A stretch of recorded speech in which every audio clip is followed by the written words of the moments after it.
Aku tak faham betul lah. Dunia ni memang tak adil tu. Apa yang tak adil lah? Kau tengok orang kaya semakin kaya, orang miskin tak apalah kaya-kaya. Diorang pun kejam macam lembu juga. Kalau kau nak tahu kan, hidup dekat dalam dunia ni ada dua je. Sama ada kau jadi kuli ataupun kau bekerja sendiri. Ya, memang orang miskin ni bekerja macam lembu.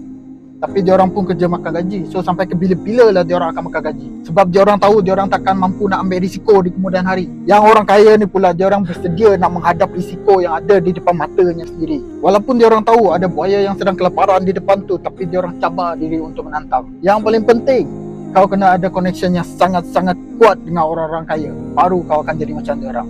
So, fikir-fikirkanlah.